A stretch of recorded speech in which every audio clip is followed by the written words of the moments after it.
Give it up, everybody, for 2023's K300 champion, 7-time champion, Pete Kaiser.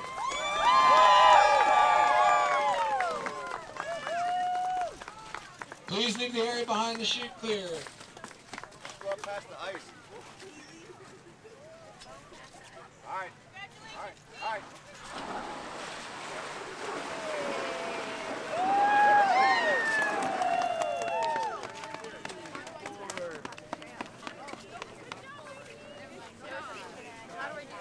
Get a hug from his family, his wife. Okay. 11 dogs.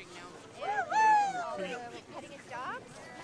Congratulations for Michael and the senior here. Awesome, Pete. Petting up his dogs, walking up the line. Yay, Pete! Yay, Pete! Yay, Pete! Congratulations. Local fan base. We'll be able to ask him a few questions here in a minute. His dad is here with a bag of treats, dogs, little meat snacks. Hey Pete, congratulations on your 7th win of the K300. Thank you. How are you feeling right now? Pretty tired, but I mean, it always feels good to get here first, so I feel good. You're not wearing your parka, you don't have a fur ruff around, you're not even in gloves. You must be pretty warm. Yeah, had the parka in the sled, but I didn't put it on once, so pretty warm race. Actually enjoyable for mushers to not be freezing at 50 below, but you know, a little warm for the dogs since they weren't used to it, but they did fine with it, so yeah. Did you feel the pressure from Baylor behind you heading down from Kalstad into Tulipsack? And then how did it feel the last 50 miles? Yeah, I got a little comfortable out of Kalskag, kind of feeling like I was probably in more control than I actually was. So we were just kind of coasting along. I think we had like a 25-minute lead out of Kalskag. And then he snuck up on us all of a sudden, and he was probably 6 or 7 minutes behind us at one point going down. So we just kind of kept coasting and stayed in front of him, hoping to keep enough gas in the tank for a strong run in today from Tulipsack. It looks like that's exactly what happened. Your dogs seem to have a ton of energy here at the end. So was it just a quick run, the last 50? Yeah, and luckily we got a fast trail too. The first half of this race was about as slow as I've ever seen it, and then the trail just got better and better from Antioch down. A lot of that moisture in the snow set up with what looked like probably just below freezing temperatures up there, so it made for a really fast trail coming down, which was nice. How was the Whitefish Loop this year? Plenty of snow, not so broken out. There's one snow machine track out there to follow. Plenty of markers, but a lot of breaking trail and climbing over drifts, and some spots had a decent amount of snow. How were your leaders handling that trail breaking? They did great. I had 4 different leaders that I rotated throughout the race, and they all got a turn at different points in the race. I had a really strong front end. They all got a ride on the way up too for a couple hours each, so they had a little break. They didn't have to do that first 90-mile run in one shot, so I think that helped set them up to be a real strong front group for the rest of the race. Now with the slow pace, as you're saying, this might be the slowest Kusko you've been on, and you've been running 15. This is your 15th Kuskokwim race. You know, did that change your strategy when you started feeling the pace being slow? I don't know. I just try to adjust to the race and where we're at in the race and where the competition's at and what. I don't know. I guess it's kind of hard to explain, but I'm just trying to put myself in the best position we can be in, kind of regardless of the trail conditions. But at those slow speeds, everyone's just kind of going as fast as they can go, even though it's very slow. So on a fast trail, you're usually trying to slow them down. On a trail like that, you're just trying to go with whatever speed you can maintain. So was it kind of keep going, just slower? You didn't have to do a lot of extra breaks? No, I mean, we knew if we wanted to win, we were going to have to not be able to take any extra rest. So, you know, that might have happened if it stayed slow all the way back here. But since we got a pretty easy trail coming back compared to on the way up, I think that helped get teams down here on a minimum mandatory rest. Did you learn anything about your team on this run? Yeah, I had 4 2-year-olds in here that at the beginning of the season I wouldn't have guessed they would have been in here. They did awesome. One's a leader, led a fair amount. Yeah, I guess everybody else is kind of proven, but those young 4 dogs really did well, and it's fun to watch. 2-year-old leader on the Cusco. That's pretty amazing. Yeah. Who was it? Pretty special. His name's Mookie. Mookie. All right, well, congratulations so much on your 7th win of the Kuskokwim 300. And we are going to hand it over. Is this Target? Yep. Joanne Andrew. Uncle, where's Elsa and Anna? Not here. You want a leader shot? Hey, don't we go where Elsa was? Pete? Elsa and Anna was Greg? Look, Elsa and Anna are here.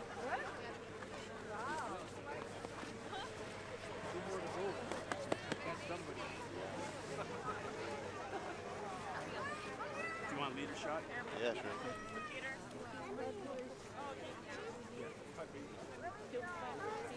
Come back here. We're going to do a leader shot. Where's Greg?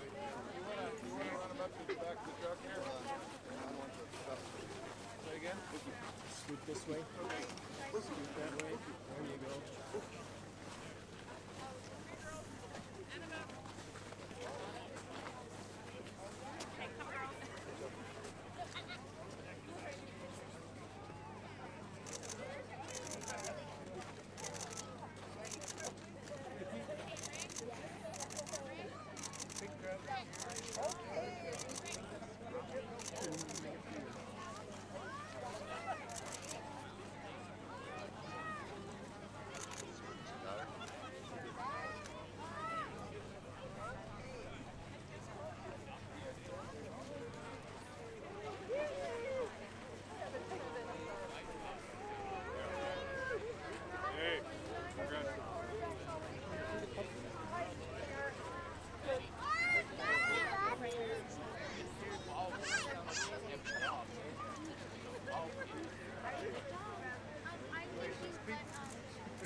Yeah, that's what I was thinking. I was like, man, I don't know.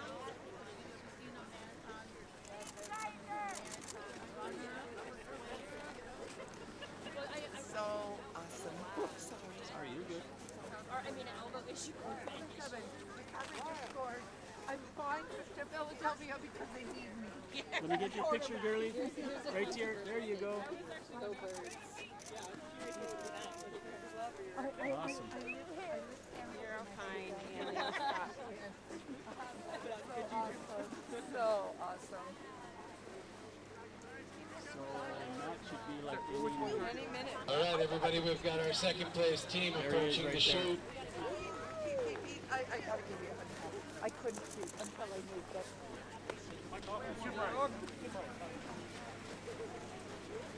And 10 minutes later, we have Matt Failer.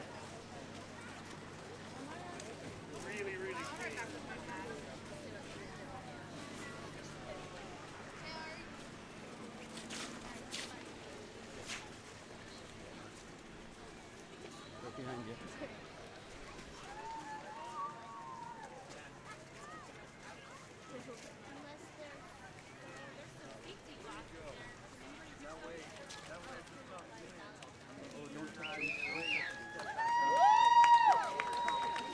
Big round of applause for our second place team, driven by Matthew Failer.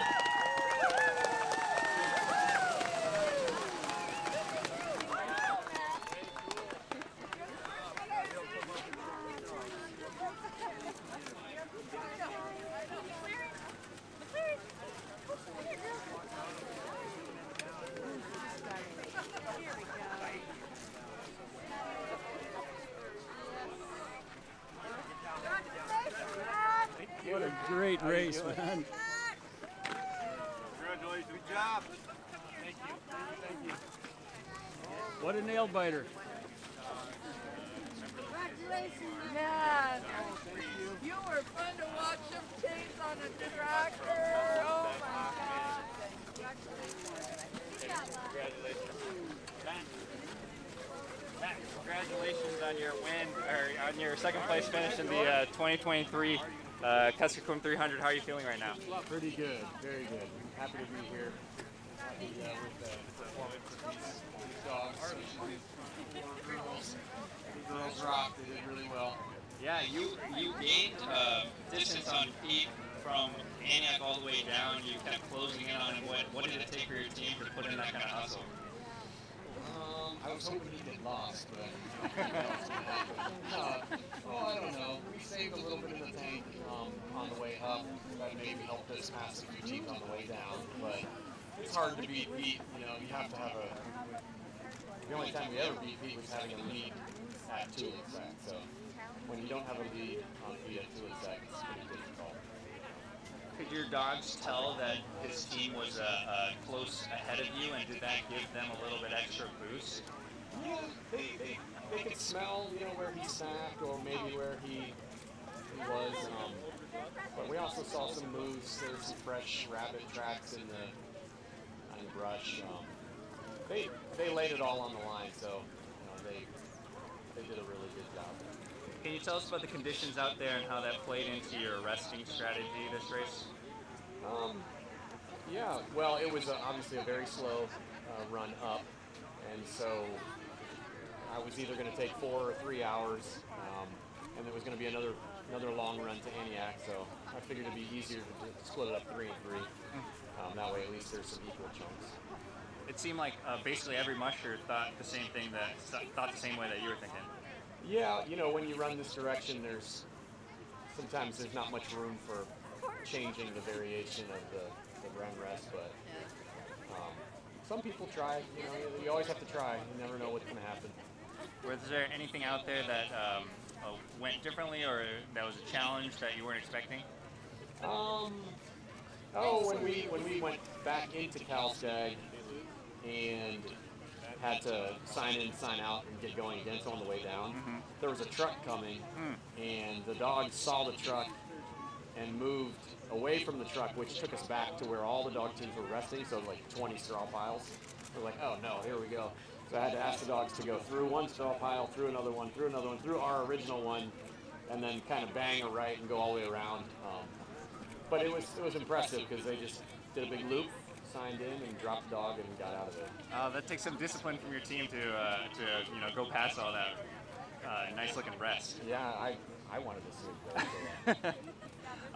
Did you learn anything from your team on this run? Oh, we always learn something. Seismic and Sonic, the 2 big boys, I was really worried they might not be able to keep up this pace because of their size, but they did fantastic. So maybe the slow trail helped them a little bit kind of stay with. But the front 4 girls here, this is Ballad, Saga, Mach 10 and McLaren, and they've been on the team for the last several years, so they know where this is now.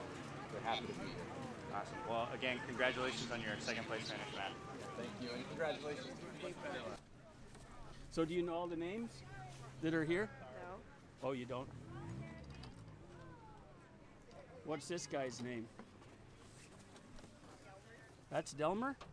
Hey, you. He's been Iditarodding, aren't ya? Oh, yeah.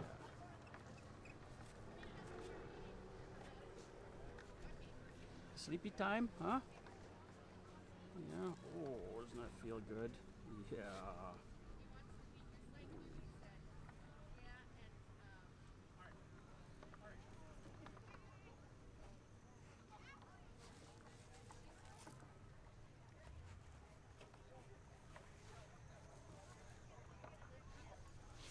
For a bit? Oh yeah, that happened. Oh, how did that happen? What a nail biter! Oh my gosh. Yeah. I thought I was gonna coast in. This was the toughest for me of all of them. Yeah? Honestly. Wonder why. Well, because Matt was gaining from Kalskay to Tulaksak. Yeah. And he had such a short lead, and then when he left, there was this short interval of about the same amount, and I'm like, okay, and it never changed the whole time, but I don't know why it was such a nail biter. Can we get a photo? Oh yeah, totally.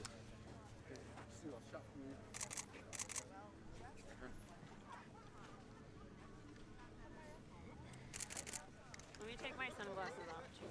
Oh, there you go. We're in Alaska. Winner. Take a picture of Travis, Keith, and Tilly. Sure. And Sterling. Yep. The family, Stuart, come on. You guys got it. Man, so awesome. You're one of them? Not me, just you guys, you young people. Woo! So nice. Perfect. Can I get a quick word? Oh, he went up week. Oh. So we'll do a quick one. All right, Pete, at the finish line, number 7. Gosh, I'm just telling you, it was such a nail biter for me. But did you feel that, or? I mean, definitely at the end from Tulaksak to here, and then some pressure last night going in, or early this morning going into Tulaksak coming down. Felt like I had a fairly comfortable lead leaving Kalskag, and the dogs looked really good, and I felt like I was in the driver's seat. And obviously, wasn't thinking I was for sure going to win or anything, but then all of a sudden by the bluffs there, about, I don't know, 15, 20 miles below Kalskag, his light showed up, and he seemed fairly close, even though it's hard to gauge it in the dark sometimes. But I timed him at one spot, and I think he was 7 or 8 minutes behind me, so I knew he had made up some time. But I didn't want to get in a race with him at that point. We were still 80 miles from the finish line, so I just wanted to get the dogs to Tulaksak comfortably. That's a tough long run from Antioch, and get there and have something left in the tank for today. And luckily he wasn't any faster than he was. I'm guessing we're pretty similar speeds coming down. But, exactly the same. I don't know how much faster I could have gone.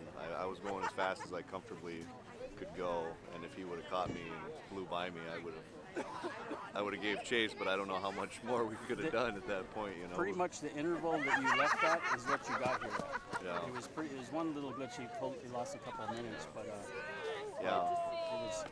Yeah, no, that's as close as it gets, and with a guy who's won the race before, very dangerous competitor to have right on your heels. So is this what it's all about, though? I mean, for you as a professional musher, does it get better than this? I mean, you want to lead, of course, but competition-wise, you got a guy that's a friend of yours. You both are really good. You both have won before. Yeah. It seems like this is the best of all worlds. It's good for the sport when you can have close finishes like this. I'll tell you, coming down the last 100 miles, I'd much rather have a nice big lead and just zone out and be comfortable with it. But that's not how it goes all the time. And usually in a race like this, with the level of competition there is, you're going to have somebody on your heels. I mean, it was amazing how many teams were stacked up for, over halfway through the race. There was like 15 teams within 20 minutes of each other. It's kind of crazy. We used to have, seemed like much more spread out races, and now that there's just so many, capable dog drivers with capable dog teams, and it puts a lot of people in the same spot for many miles. So it's fun. I'm glad he didn't catch me, and glad we got here first. So talk about the strategy. So it says your Iditarod experience. I was looking at how far is Nikolai to Cotton? That's about 70 something, right? 70 miles. And so when you decided to go 3 and 3, are you thinking back to this is something we do on other races? In the early days of the race, you would want to split it all up so you have 50-50-50 or whatever. But when you get to Antioch, are you thinking that? I mean, does that experience help you? Because your team is capable? Somewhat, yeah, it does. But this race is different, and I think the 3 and 3 thing is more because we're doing the Whitefish Lake Loop first this year, and I've done that before. It's a longer run from Kalskag to Antioch through Whitefish, so I like to give them a little bit bigger break in Kalskag before we do that 50-mile run versus like a 32-mile run. Other years, if we go up the river first to Antioch, if everything's looking perfect, I'll take a 2 in Kalskag and go up and take a 4, and then you're doing a long.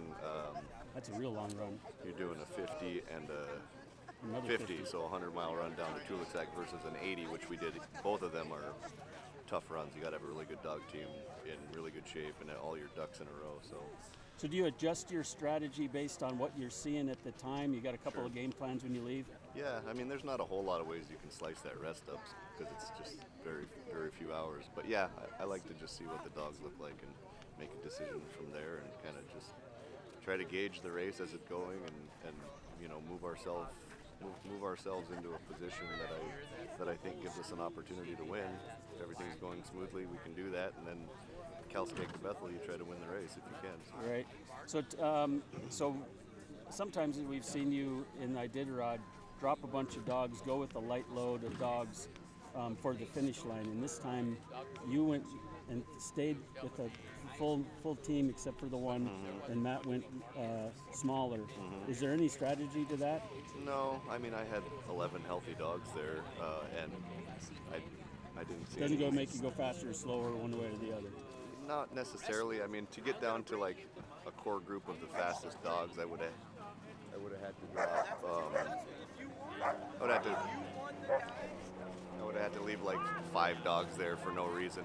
They were all doing fine, and I wasn't certain that I needed that extra super speed to get down here. So.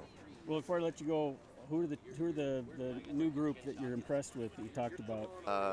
The baseball litter. So there's Vlad, Trout, Mookie, and Harper. So those four brothers, 2-year-olds, very impressive. Their mom's Frida, who's been a leader forever for me. Iditarod's, Kusko's, done everything. Their dad's a dog named Bjork, who was in the team and has won Kusko before and finished Iditarod. So awesome bloodlines from our kennel, and yeah, there's a couple more siblings at home that are really good too, but these 4 are exceptional. And yeah, Mookie with his little bit of leading in this, I wasn't going to put too much pressure on him this race because he's young. I knew he was very capable, but I don't like to run young dogs in the lead. So he did one run. He ran around Whitefish in the lead, and then he did this last run home. He's got a little extra speed than most, so fun to watch. It's nice to see a cool future in play. You got to have those next group of dogs always coming up. So yeah, he's going to be. He'll be tough to beat if he's got the right team behind him for the next few years. Nice. What does 7 mean to you? I don't know. It just means 7, I guess. I mean, I never thought we'd be in this position ever. Like, you know, my dream was to win one Kusko a long time ago, and then we did that, and now here we are 7 wins later. It's kind of unbelievable, but yeah, you know, it's fun as long as I'm healthy and can do this, and everything goes to place. It's I'll still try to do it, but yeah, it's just crazy to think. I'm not sure what to say about 7. Well, congrats. Thank you. You bet.